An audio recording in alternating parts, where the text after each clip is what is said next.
Our goal through this project is to inform and inspire. Brandi Powell continues her in-depth reporting with a focus tonight on youth activists in education. Lindsay, a group of girls recently spearheaded a rally for change in education. The teens are students of color who describe their experiences and challenges going to a mostly white school. Now they're hoping district leaders will take on their recommendations for solutions. And to you, the supporters of the MCE, I can assure you that we will not be silenced. This is our rally we're fighting for equitable education at our school. They're amplifying their voices, sharing their experiences. These West Metro High School students organized this rally mid-July.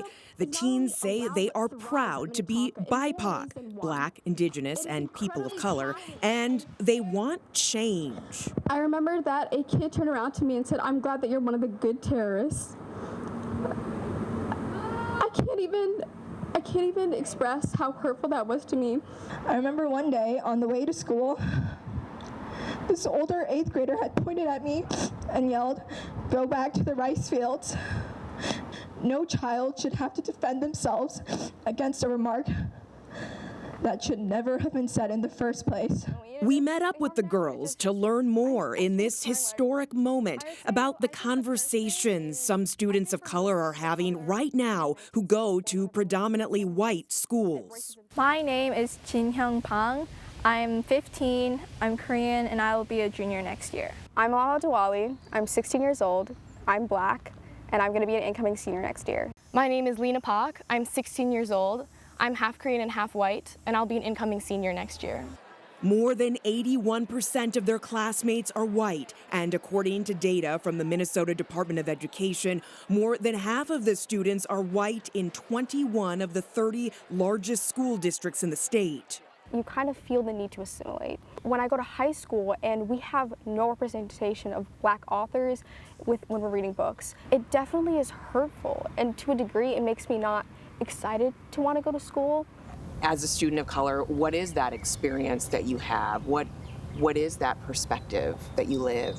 All your friends are white, or all the people around you in your class are white, and there's a sense of just wanting to fit in, even though that may be at the sake of like agreeing to and like laughing at like microaggressions. What is it right now that you would say is most challenging as it relates to your education? I think what's most challenging for us is when we are asking for change. I think for most students of color, being in a majority white school, you often find that your perspectives are not being represented in the curriculum. What would you say that you experience that people don't know about that they should, as we all work together to move forward? It's just now I'm more confident in myself, because just talking about my experience is something that I never really got to do throughout high school, throughout elementary school, and there's just so many things that these microaggressions and this racist behavior does to people, like regarding their self-image. I think that a lot of our new white allies or new supporters that are joining the conversation are not educated yet, but they want to be. I just think that like the important thing is to listen to them and trust them in their experiences. I've never seen what they talk about, but that's because I don't know what to look for, and it's not, of course, directed at me, so it's a lot easier for me to ignore. 18-year-old Dominic Bradburn is about to begin his senior year of high school. What has been most unexpected in this moment in history for you? In which ways has this been profound for you as a white student? I think I'm definitely surprised with the amount that of like different instances of things that students of color have talked about. I've been definitely ignorant to things that I shouldn't have been, and quieter about things than I shouldn't have been before. But were there ever times when you heard something or saw something but were afraid to speak up? Almost definitely. You just think that, no, maybe it was a joke, or if it was someone else will say something, but you know, someone else always doesn't. To make the school experience better, they say, for all students, Alam, Lena, and Chin Hyung say they want improvement with things like implementation of a curriculum that includes the histories and cultures of more diverse groups. Is this surprising?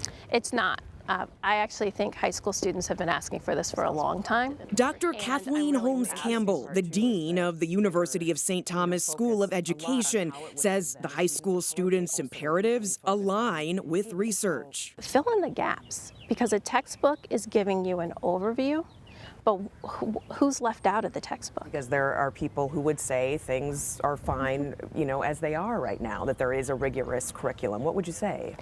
I think that while there is a rigorous curriculum, what I would question is it really exposing you to the world? What does the research show in terms of if that is effective and if in fact that is a problem?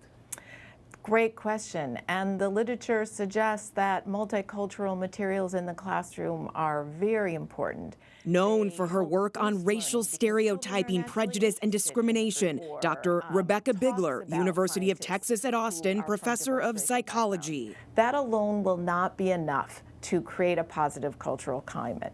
To promote positive racial attitudes, it is vital that educators talk both about race, what it means and what it doesn't mean, and about racism in the classroom. The students' list of imperatives also includes an incident reporting system, a dress code prohibiting hate symbols, recruitment of BIPOC teachers, and diversity training for staff.